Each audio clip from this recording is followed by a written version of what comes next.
پڑ رہا ہے قافلہ جانب کاسا کہ ہر دم موت چھپتی پھر رہی ہے زہرا کے لال سے۔ جی ناظرین، تو آج کی ویڈیو میں ہم آپ کو بتائیں گے کہ سفر کربلا کا آغاز امام حسین علیہ السلام نے کیسے مدینہ سے کربلا کی طرف کیا۔ بسم اللہ الرحمن الرحیم۔ Welcome back to my YouTube channel اسلام کی دنیا ود رباب۔ جی ناظرین، 60 ہجری 27 رجب کو امام حسین علیہ السلام اپنے نانا حضرت محمد صلی اللہ علیہ وآلہ وسلم کے روضہ مبارک پر آخری حاضری دینے کے بعد شہر مدینہ چھوڑ کر شہر مکہ کی طرف روانہ ہو گئے۔ جی ناظرین، تو 4 شعبان کو امام حسین علیہ السلام مکہ پہنچے اور اس کے بعد 8 ذی الحجہ کو مکہ سے کربلا کی طرف روانہ ہوئے۔ اس سفر کے دوران امام حسین علیہ السلام نے تقریباً 20 جگہ پر سٹے کیا۔ جی ناظرین، جب امام حسین علیہ السلام مدینہ سے سفر کربلا کا آغاز کر رہے تھے، اس طرف روانہ ہو رہے تھے، تو آپ کے منہ سے یہ آیات نکلی: اے میرے رب، مجھے ظالمین سے نجات دے۔ حضرت شاہراہ عظیم اور صراط مستقیم فراق چہرے سے نکلے۔ کارواں میں سے کسی نے کہا، کیا اچھا ہوتا کہ ہم اس راستے سے نکلتے جس سے ابن زبیر گیا ہے، کیونکہ ممکن ہے دشمن ہمارے تعاقب میں آئے۔ تو اس وقت امام علیہ السلام نے فرمایا، خدا کی قسم، میں سیدھے راستے پر ہی جاؤں گا اور خدا کی قضاء و قدر کے سامنے سر تسلیم خم کرتا ہوں۔ جو اس نے ہمارے لیے مقدر کیا وہ بہتر ہے۔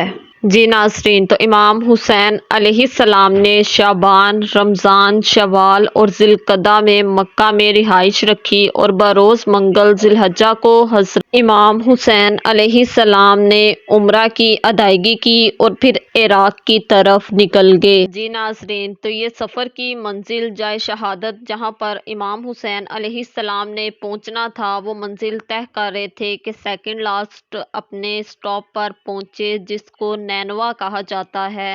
جی ناظرین، تو وہاں پہنچنے کے بعد امام حسین علیہ السلام کے سامنے، ان کی آنکھوں کے سامنے سارا وہ منظر بیاں ہونے لگا۔ دوبارہ سے وہ یاد کرنے لگے جو وہ اپنے بابا سے بچپن میں اس جگہ کے بارے میں سنا کرتے تھے اور اپنی شہادت کے بارے میں۔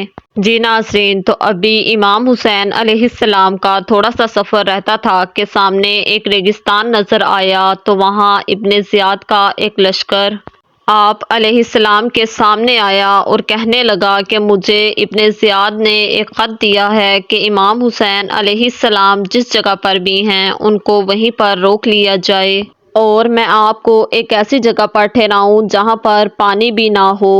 بس امام حسین کا سفر یہیں اختتام پر پہنچا۔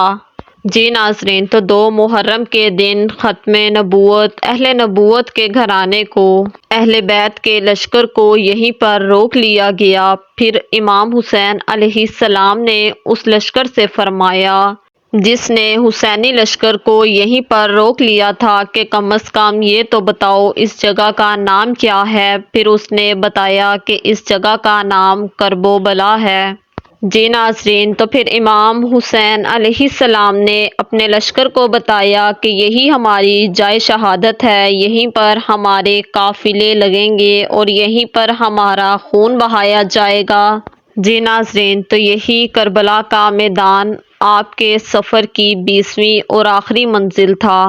جی ناظرین، تو اسی طرح 8 دن اہل بیت پر ظلم و ستم کر کے آپ کو بھی آخر کار شہید کر دیا گیا۔